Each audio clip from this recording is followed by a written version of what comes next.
नमस्कार दोस्तों, स्वागत है आप सबका फिर से एक बार हमारे YouTube चैनल करंट अफेयर में। आज हम बात करने वाले हैं प्लाज्मा थेरेपी के बारे में। जी हाँ दोस्तों, प्लाज्मा थेरेपी ने एक बहुत महत्वपूर्ण योगदान निभाया है कोरोना वायरस के इलाज में। तो आइए स्टार्ट करते हैं आज का वीडियो। लेकिन अगर आप हमारे चैनल पर नए हैं तो प्लीज़ हमारे चैनल को सब्सक्राइब करें। वीडियो अगर पसंद आए तो इसे लाइक और शेयर ज़रूर करें। कोरोना वायरस की शुरुआत चाइना के वुहान शहर के मांस बाजार से हुई, जहां पे इस किस्म के अनेक जानवर का मांस जिंदा और मुर्दा बेचा जाता है। इस तरह के बाजारों में साफ सफाई की कमी और गंदगी की वजह से इन वायरसों का जानवरों से मनुष्य में आने का खतरा बहुत बढ़ जाता है।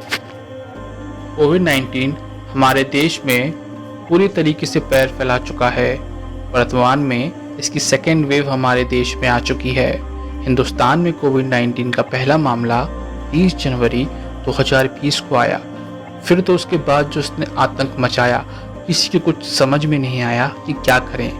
लॉकडाउन, मास्क और सैनिटाइज़र, जिसके बारे में हम में से बहुत सारे लोग जानते भी नहीं थे, आज हमारे जीवन का हिस्सा है।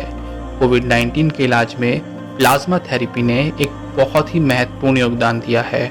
आइए जानते हैं कि प्लाज्मा थेरेपी क्या है और इसके इलाज से एक कोविड-19 पेशेंट कैसे ठीक हो सकता है।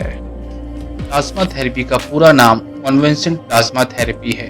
जो भी पेशेंट कोरोना वायरस से अपने खुद के इम्यून सिस्टम की ताकत से ठीक हो जाते हैं, उनमें एक एंटीबॉडी डेवलप हो जाता है। यही एंटीबॉडी ब्लड के प्लाज्मा में रहता है और यही प्लाज्मा को रिकवर्ड पेशेंट से निकाल के एक्टिव पेशेंट्स को दिया जाता है।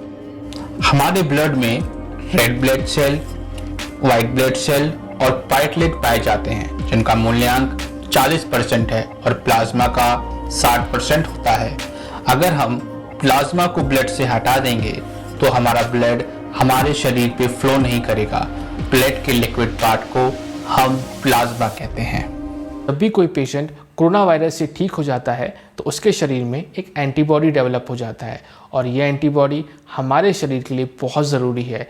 हमारे एंटीबॉडी की सबसे बड़ी खासियत यही है कि ये हमें बहुत सारी अनेक बीमारियों से बचाता है।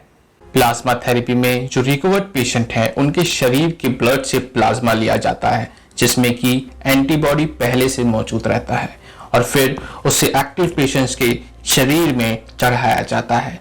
इससे होता ये है कि एंटीबॉडी जाके कोरोना वायरस को खत्म कर देते हैं।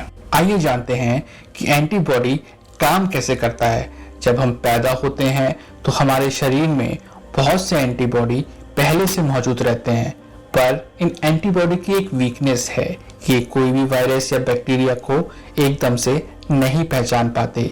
ये जितनी देर में कोरोना वायरस को आइडेंटिफाई करते हैं, उतनी देर में कोरोना वायरस इन्हें मार देता है। इसलिए अगर एक्टिव पेशेंट को बाहर से एक एंटीबॉडी मिल जाए जो पहले से कोरोना वायरस को आइडेंटिफाई कर सकता है, तो कोविड-19 पेशेंट आराम से ठीक हो सकते हैं। प्लाज्मा थेरेपी में हम यही चीज को अपनाते हैं और जो रिकवर्ड पेशेंट हैं, उनके शरीर से प्लाज्मा लेके, जिसमें पहले से एक एंटीबॉडी मौजूद है, वो एक एक्टिव पेशेंट को दिया जाता है और उससे पेशेंट ठीक हो जाता है। प्लाज्मा थेरेपी का ज्यादा उपयोग महाराष्ट्र, केरला और दिल्ली में हो रहा है। अगर कोई रिकवर्ड पेशेंट अपना प्लाज्मा डोनेट करता है तो 200 ml प्लाज्मा से किसी भी क्रिटिकल पेशेंट्स को जो वेंटिलेटर पे है, जिसकी ऑक्सीजन सैचुरेशन 93% से नीचे पहुंच गई है, उसकी जान बचाई जा सकती है। रिकवर्ड पेशेंट अपना RT-PCR टेस्ट कराने के बाद अगर उनका टेस्ट नेगेटिव आ जाता है तो वो एक सेफ डोनर है अपना प्लाज्मा डोनेट करने के लिए। आइए जानते हैं कि प्लाज्मा को एक रिकवर्ड पेशेंट के शरीर से कैसे निकाला जाता है।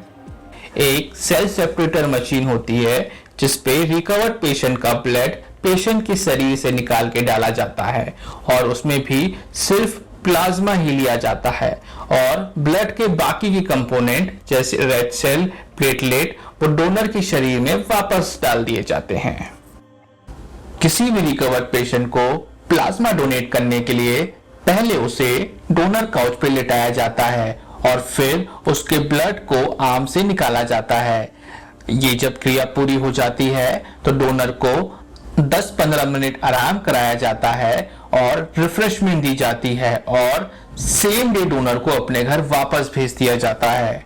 जब भी कोई रिकवर्ड पेशेंट अपना प्लाज्मा डोनेट करता है तो विद इन 48 आवर्स उसकी बॉडी फिर से नया प्लाज्मा बिल्ड करती है और एक रिकवर्ड पेशेंट आराम से महीने में 2 बार प्लाज्मा डोनेट कर सकते हैं।